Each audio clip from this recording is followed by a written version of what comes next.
이 말과 함께 그는 그의 말에 올라탔어요. 그는 그 구슬을 가지고 그의 앞으로 바닥 위에 던졌어요. 그 구슬은 구르기 시작했고 아주 빠른 속도로 그의 앞을 지나갔어요. 비교적 경사가 높은 언덕의 아래에서 그 구슬은 조용히 서 있었어요. 거기에서 그 왕자는 말의 안장에서 뛰어내려서 그 말의 고삐를 그 말의 목에다 던졌어요. 그와 동시에 그는 그 산을 올라가기 시작했어요. 그 길에는 크고 금은 바위 덩어리가 심겨져 있는 것을 저 멀리서 볼 수가 있었어요. 그가 그 목소리를 들었을 때는 그가 몇 발자국을 움직이자마자 할 때였어요.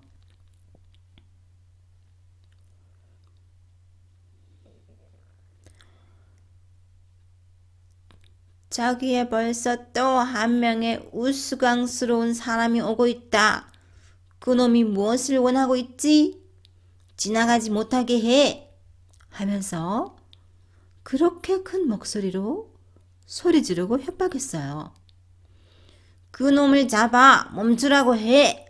하면서 또 다른 목소리가 소리 질렀어요. 또다시 다른 목소리는 도둑놈! 살인자! 와 같은 욕을 하는 말로 소리 질렀어요. 또한 얕보는 듯한 목소리가 아니야, 그놈에게 그 어떤 짓도 하지 마. 그 말하는 새가 벌써 그 녀석을 기다리고 있다고 하며 그의 귀에 울려 퍼졌어요. 그 모든 협박하는 목소리에 주의를 주지 않고 그 왕자는 용기 있게 계속해서 올라갔어요. 그는 빠르게 그 산의 정상에 도달하려고 했어요. 그러나 그 목소리는 그를 둘러싸고 언제나 더욱더 우렁차지고 험난해지기만 했어요. 그 목소리는 무서운 호통으로 되어 그의 가장 가까이에 머물러 있었어요. 그것은 그에게는 보이지 않는 양손이 그를 붙잡는 것 같이 느껴졌어요. 그 양쪽 다리는 떨리기 시작했어요. 실망으로 가득 찬 두려움이 그를 완전히 사로잡게 되었어요.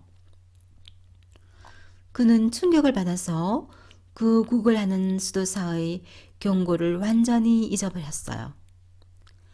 그가 뒤를 돌아보았을 때 그러나 그와 같은 순간에 그는 바위로 변해버렸어요.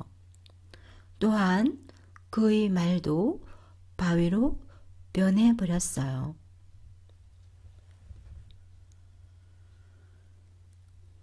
그 왕자 바만이 집을 나선 이후로 그 공주 파리사드는 매일같이 그녀의 오빠를 걱정하는 생각을 하고 있었어요.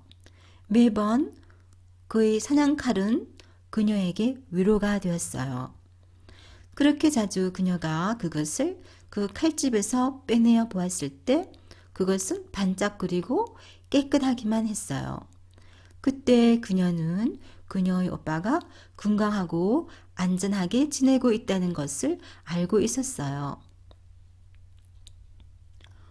왕자 바만이 바위로 변하였을 때 바로 그때 그 공주는 그녀의 나이 작은 오빠에게 바만 오빠가 건강하게 그 여행에서 건강하게 집으로 돌아오면 얼마나 좋을까 하고 말을 하고 있었어요.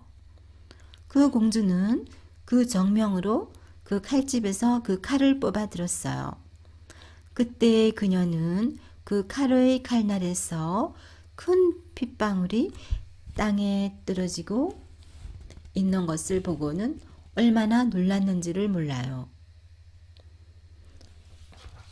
그녀는 깜짝 놀라서 얼굴이 하얗게 질린 상태에서 급하게 그것을 손으로 문질러 없어지게 하였어요. 나의 사랑 불쌍한 오빠. 그렇게 내가 오빠를 나의 자신의 잘못으로 인해 잃어버리게 되었어. 왜 내가 또한 그 세 가지의 것을 가지려고 했지? 그것은 지금 나의 오빠의 생명의 값을 치루어야만 했어. 그 부인이 우리들의 집에 경계선에 안에 발을 들여놓지 않았더라면, 그녀에게 우리 집이 어떻게 마음에 드는지를 내가 만일 그녀에게 묻지 않았더라면, 이제는 그 모든 후회가 너무 늦어버렸어. 나는 나의 불쌍한 오빠를 다시는 볼 수 없게 될 거야. 하면서 눈물을 흘리며 통곡하였어요. 그러한 말로, 그리고 비슷한 말로 그녀는 그 왕자 바만의 죽음을 한탄하였어요. 그녀가 한탄을 하는 동안에 그녀의 눈에서는 비통한 눈물이 하염없이 흘러내렸어요. 그 왕자 페아비스도 그 공주 못지않게 비통해 하였어요. 그는 그의 나이 많은 형을 그의 마음에 사랑으로 깊이 새겼어요. 그러나 그는 그 여동생을 위로하는데 힘을 썼어요. 사랑하는 동생, 너를 조심해. 그것은 운명임에 틀림이 없을 거야. 아무리 슬퍼해도 한탄을 해도 우리들의 형을 다시 살려낼 수는 없어. 그 부인이 우리 집 안으로 들어온 것도 또한 분명히 신으로부터 정해진 일일 거야. 나는 즉시 떠날 거야. 그리고 우리들의 형에게 무슨 일이 일어났는지에 대해서 연구를 하게 될 거야. 만일 한 명의 적이 그를 죽였다고 할 때는 내가 복수를 하게 될 거야. 그러나 동시에 나는 그 세 가지의 기적적인 것을 얻기 위해서 그 모든 노력을 기울일 거야. 하고 그는 말했어요. 파리사대는 그 오빠가 하고자 하는 일을 하지 않도록 시도해 보았지만 아무런 소용이 없었어요. 그녀는 또한 그의 생명을 또다시 그 놀이의 희생이 되도록 하지 말도록 말을 하며 호소했어요. 그는 그녀를 혼자서 집에 남겨두어서는 안 된다며, 또한 그녀에게는 이제 전혀 그 세 가지의 것들에 관심이 없다고 말을 하였어요. 그러나 그 왕자 페아비스는 그녀의 호소를 듣지 않았어요. 그는 그 다음 날 동쪽으로 가는 길을 나서기 위해서 작별을 하였어요. 그러나 그는 출발하기 전에 그가 하나의 진주 목걸이를 꺼내어 들었어요. 그 진주 목걸이에는 100개의 진주가 나란히 달려 있었어요. 이 진주 목걸이를 받아. 그리고 그것을 너의 목에 걸고 있어. 이 진주가 움직이고 있는 동안에는 내가 생명을 유지하고 있을 거야. 그러나 그 진주가 움직이지 않고 단단하게 달라붙어 앉아 있다면 나는 죽은 것이야. 그러나 네가 건강하게 다시 돌아오기를 우리는 바라고 있어. 하고 말을 했어요. 그리고는 왕자 페아비스는 그의 말의 안장에 올라앉아 앞으로 달려갔어요. 그 여행이 20일이 되는 날 그의 형이 그 구걸하는 수도사를 만났던 그 자리에 도착하게 되었어요. 그 사람은 그의 처갓집 옆에서 똑같은 자리에 아직도 앉아 있었어요. 그의 얼굴 표정을 조금도 움직이지 않고서 맞은편에서 오고 있는 그 말을 탄 기사를 보고 있었어요. 그 왕자는 말에서 내려와서 그 노인에게 친절하게 인사를 했어요. 그리고 나서 그는 말하는 새, 노래하는 나무, 그리고 황금빛 색깔을 띠는 물이 있는 장소를 물어보았어요. 그 수도사는 그 왕자에게 그의 하고자 하는 일을 그만두게 하도록 시도를 하였어요. 그가 왕자 바만에게 했던 것처럼 그에게 똑같은 이야기를 해주었어요. 바로 얼마 전에 한 젊은이가 같은 길을 갔다가 더 이상 더러우지 않았다고 말을 했어요. 믿음이 강한 아버지, 나는 그 젊은이를 알고 있어요. 그는 나이 많은 형이었어요. 그는 그 세 가지의 것을 찾기 위해서 집을 나섰던 것이에요. 나는 그가 죽었다는 것을 알고 있어요. 그러나 나는 그가 왜 죽었는지에 대해서는 알고 있지 않아요. 하고 그 왕자 페아비스는 말을 했어요. 그것은 내가 말할 수가 있다오. 그는 하나의 금은 바위로 변해버렸다오. 그러한 것으로 변하여서 그는 그 산의 정상으로 가는 길에 놓여 있다오. 또한 당신도 그러한 운명의 길로 가고 있구려. 그렇기 때문에 나의 조언을 듣고 그 하고자 하는 일을 그만두시오. 하고 그는 대답했어요. 그 왕자는 나는 당신의 염려에 대해서 진심으로 당신에게 감사하게 생각해요. 그러나 나는 나의 결정을 성숙하게 깊이 생각해서 결단 내린 일이에요. 그래서 그 길을 나에게 묘사해 주실 것을 당신에게 진정으로 부탁을 드려요. 나는 나의 형에게 있었던 것보다 더 행운이 있었으면 하고 바라고 있어요. 하고 대답했어요. 좋아요. 당신은 당신의 의지대로 해야겠죠? 만일 내가 그렇게 늙지 않았다면 내가 직접 그 안내인이 될 텐데요. 그러나 나는 너무 연약해서 이 구슬이 당신을 안내해야겠어요. 하고 그 구걸하는 수도사는 대답했어요. 이 말을 하면서 그는 그 자루에서 끄집어낸 하나의 구슬을 그 왕자에게 건네주었어요. 그는 그에게 올바른 사용 설명을 해주었어요. 또한 그는 그에게 다급하게 그 위협적인 목소리에 대해서 경고를 했어요. 그는 그의 무서움에 떨지 않는 행동에 대해 말을 해주며 용기 있게 그 산의 정상까지 올라가야 한다고 일러주었어요. 거기에 그 말하는 새가 그의 급여가 되는 것이에요. 그리고 나서 그는 그를 가도록 해 주었어요. 그 왕자는 감사를 드렸어요. 그리고 나서 그는 그 구슬을 가지고 그의 앞으로 던졌어요. 그 구슬이 멈추어서 서 있는 그곳으로 그는 그 구글하는 수도사가 일러준 대로 갔어요. 그가 4발자국 또는 5발자국의 구름을 옮기자마자 그는 그의 뒤쪽에서 하나의 흉한 목소리를 들었어요. 멈춰! 너 예의가 없는 이놈! 너는 어디로 가려고 해? 나는 부끄러워할 줄 모르는 너를 지금 때려줄 거야! 하면서 그들이 조화롭지 않은 음성으로 소리 질렀어요.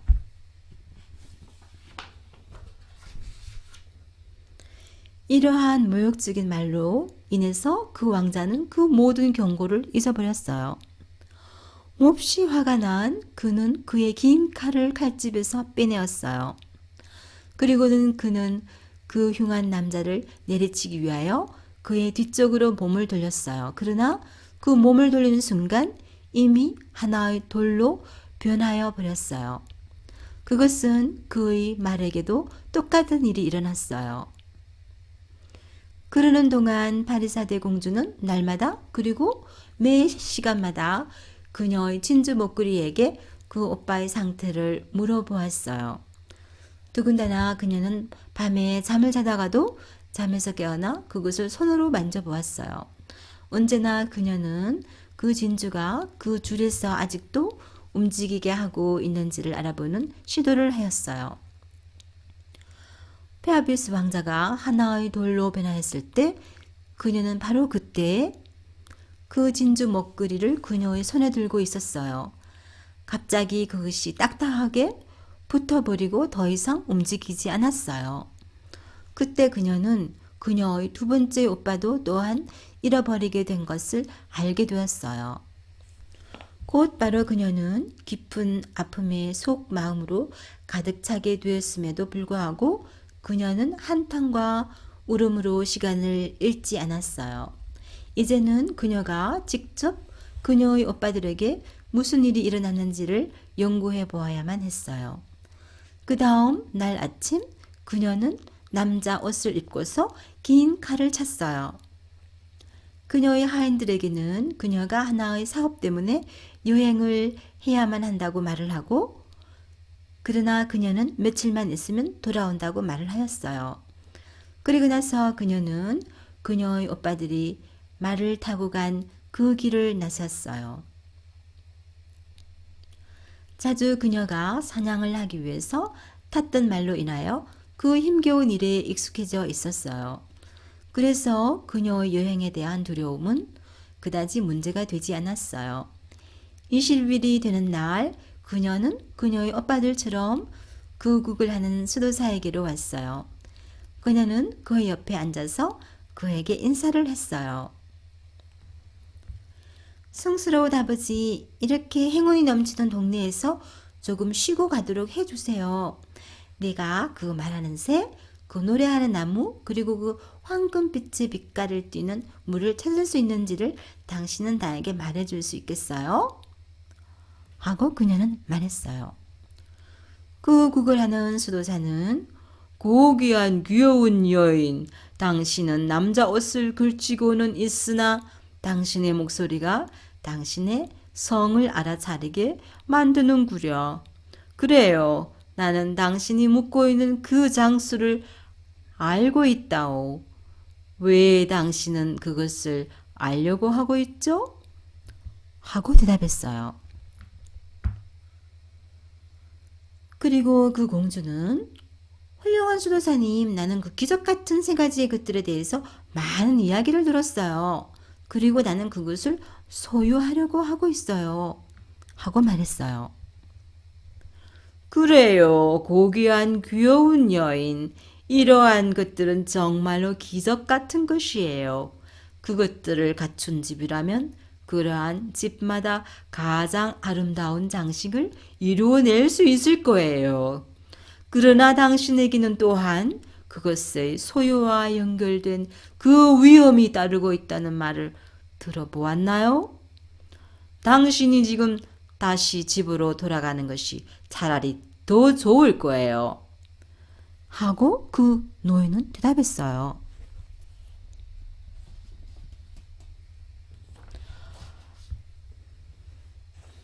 믿음이 강한 분이시여, 나는 멀리서 왔어요. 나의 여행은 힘겨운 것이었어요.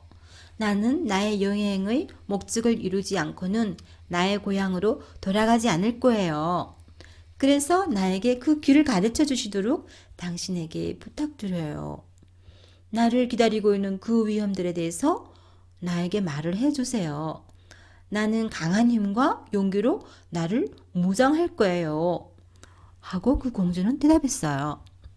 그때 그 노인은 그녀의 오빠들에게 한 것처럼 그녀에게 그녀의 결정을 다시 한 번 더 생각해 보도록 그 모든 어려움과 위험에 대해서 이야기를 해 주었어요. 그러나 그 공주는 그 산 정상에 도달하기 위해서는, 그리고 그 말하는 새의 세 장을 얻기 위해서는 두 가지가 필요한 것이군요. 첫 번째로 사람이 그 뒤를 돌아보아서는 안 되는 것이고요. 두 번째로는 사람이 그 무서움에 떨게 되는 것, 그리고 그 화가 나도록 혼란시키는 목소리에 대한 분노를 참아내는 것이군요. 나는 절대로 뒤를 돌아보지 않겠다는 나의 강인함에 충분한 믿음이 있어요. 그러나 그 목소리에 대해서는 나는 하나의 도구를 필요로 하고 있어요. 하고 그 공주는 말했어요. 당신은 어떻게 하려고 하죠? 하고 그 수도사는 물었어요. 그 공주는 나는 나의 양쪽 귀에 면으로 된 솜으로 채우게 될 거예요. 그러면 나는 그 목소리들을 들을 수가 없어요. 그래서 나의 감각은 무서움이나 혼란에 휩싸이지 않게 되는 거예요. 그리고 나는 그 길을 가는 동안 내내 당신의 그 경고를 생각할 수 있게 되는 거예요. 하고 대답했어요. 그 수도사는 감탄하는 모습으로 고귀한 여인, 이런 생각은 아직도 어느 누구도 못했었다오. 그렇기 때문에 또한 아마도 모두 생명을 잃어버렸을 거예요. 당신은 당신의 일을 행복하게 끝내기를 바란다오. 나의 경고들에 대해서 그대로 조심하기를 나는 당신에게 부탁해요. 하면서 큰 소리로 말했어요. 훌륭한 아버지, 내가 하고자 하는 일은 행운이 있어서 마지막까지 이루어내리라고 나의 심장이 나에게 말을 해주고 있어요. 이제는 나에게 그 목적지를 향하는 그 길을 가르쳐 주세요. 하고 그 공주는 대답했어요. 다시 한 번 더 그 수도사는 그녀에게 그녀가 계획하고자 하는 일을 그만둘 것을 경고했어요. 그러나 그 공주는 그녀의 결정에 대해 조금도 흔들림이 없이 굳건했어요. 그래서 그 노인은 그녀에게 하나의 구슬을 건네주었어요.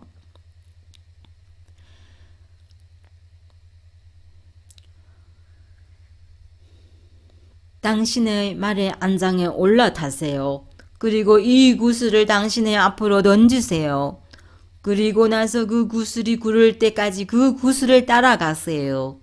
그 구슬은 그 찾고 있는 세 가지의 것들이 있는 그 산의 발 아래에서 멈추어 서게 될 거예요. 그 길에서는 말에서 내려와서 그 산등숭이를 올라가세요. 거기서 어떤 일이 일어나는지에 대해서 나는 이미 이야기를 해 주었어요. 이제는 그곳으로 가세요. 그 신의 은총이 당신과 함께 하기를 하며 그는 말했어요. 파레사대는 그 구슬을 가지게 되었고 그 수도사에게 그의 친절한 말에 대해서 진심으로 감사했어요. 그리고는 그 말에 올라타서 그 구슬을 던졌으며 그것을 따라서 갔어요.